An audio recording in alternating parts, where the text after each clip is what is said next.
Olá! Hoje a gente vai mergulhar na história de uma estação de trem que, na verdade, conta a história do crescimento de São Paulo. De uma simples parada movida a vapor a um complexo metropolitano gigante.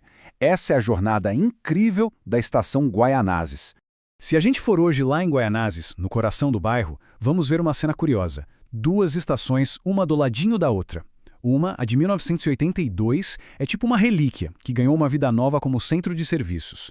A outra, inaugurada em 2000, é aquele fervo, um hub de transporte supermoderno. E juntas, elas contam uma baita história de abandono e renascimento. E aí, claro, fica aquela pergunta no ar, né? Por que raios abandonar uma estação que parecia funcional, com menos de 20 anos de uso, para construir outra, literalmente do lado? Parece não fazer sentido, mas olha, a resposta para isso é um mergulho fascinante em um século inteiro de transformação aqui em São Paulo.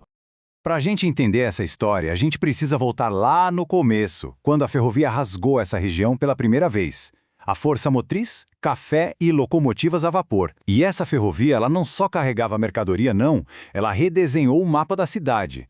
A identidade da estação foi mudando conforme o Brasil mudava.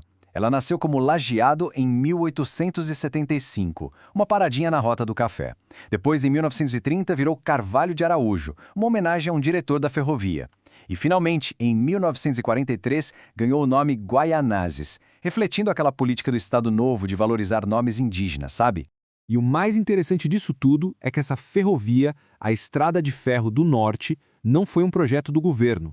Foi uma iniciativa privada dos Barões do Café. E essa decisão puramente empresarial definiu o destino de cidades inteiras. As que estavam no caminho do trilho prosperaram. As que ficaram de fora, bom, viraram as famosas cidades mortas. Rapidinho, a estação de Guaianazes deixou de ser só uma parada. Ela se transformou no verdadeiro nó logístico, sabe? Virou o motor industrial de todo o extremo leste da cidade. E desse coração industrial saíam 3 artérias, todas vitais para a economia local. Tinha o charmoso bondinho da Grota Funda, que levava os trabalhadores rurais. Tinha o ramal da Pedreira, que era crucial, pois fornecia as pedras para construir a própria metrópole. E tinha até o rabicho da Central, um desvio para o controle sanitário de gado. Só que esse motor industrial não deu conta de acompanhar o ritmo de São Paulo. A cidade cresceu de um jeito explosivo e a infraestrutura antiga da ferrovia começou a desmoronar. Isso levou a um período bem sombrio, de muito declínio e perigo para os passageiros. Nos anos 80 e comecinho dos 90, quando a gestão era federal, o sistema entrou em colapso. Essa citação aí de um passageiro da época não é só um relato, não. É um retrato bem vivo do abandono e do medo que faziam parte do dia a dia de quem andava de trem. E o mais irônico de tudo é que a estação nova, de 1982, que foi construída para ser moderna, já nasceu velha. Ela tinha até uma carinha de metrô, mas era só fachada. Faltava o básico, como escada rolante. Isso mostrava a diferença brutal de investimento entre o centro e a periferia. Então, o ponto-chave aqui é o seguinte: o problema não era só, o trem é desconfortável ou perigoso, era muito mais fundo. A própria linha, a estrutura física, estava, obsoleta. Tinha a curva fechada demais, o que obrigava o trem a se arrastar. As plataformas, pequenas, não cabiam os trens novos. E a sinalização, era coisa do passado.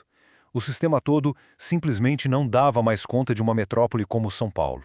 Essa crise total acabou criando a necessidade não de uma reforma, mas de um salto radical. Era preciso um projeto que redesenhasse o transporte na Zona Leste. E para isso, a antiga estação de Guaianazes precisaria de uma solução bem drástica. E o objetivo do novo projeto, que foi batizado de Expresso Leste, era um só: velocidade. Para ser eficiente de verdade, os trens novos precisavam chegar a 90 km por hora. Uma meta que era, assim, impossível no traçado antigo. E as razões técnicas para essa troca ficam bem claras quando a gente compara os dois sistemas. De um lado, o traçado antigo, cheio de curva, lento. Do outro, uma via retinha, moderna. Plataformas curtas contra plataformas longas para trens maiores. Uma estação isolada contra um terminal novinho integrado com ônibus. A estação de 1982 estava, literalmente, no caminho do progresso. E foi assim que no dia 27 de maio de 2000, a chave foi virada. A nova e moderna estação Guaianazes começou a operar e a antiga foi fechada para sempre. E o caminho dos trilhos velhos foi literalmente pavimentado e virou a continuação da Avenida Radial Leste. Mas e o que acontece com uma estação de trem quando os trens simplesmente param de passar? Pois é, Para o prédio de 1982, a história não acabou ali no abandono. Na verdade, um segundo ato, totalmente inesperado, estava prestes a começar.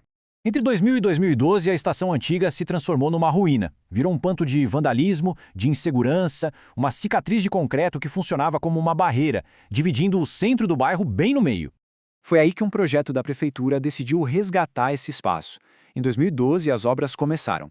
E a ideia não era demolir, era transformar. Dar para aquela estrutura antiga uma função nova, para servir a mesma comunidade, mas de um jeito completamente diferente. E o resultado final é uma reviravolta quase poética. O prédio que antes levava as pessoas para os seus empregos, hoje ajuda as pessoas a encontrarem um emprego, já que abriga o Centro de Apoio ao Trabalho. E ainda facilita a vida de todo mundo, com uma praça de atendimento da subprefeitura. E no fim das contas, a história de Guaianazes joga para a gente uma reflexão e uma pergunta bem poderosa, né? O que a gente faz com essas heranças industriais espalhadas pelas nossas cidades? Como é que a gente pode pegar essas estruturas, que parecem condenadas a virar ruína, e transformar em algo valioso para o futuro? Dar uma nova vida, uma nova função, um novo significado para elas?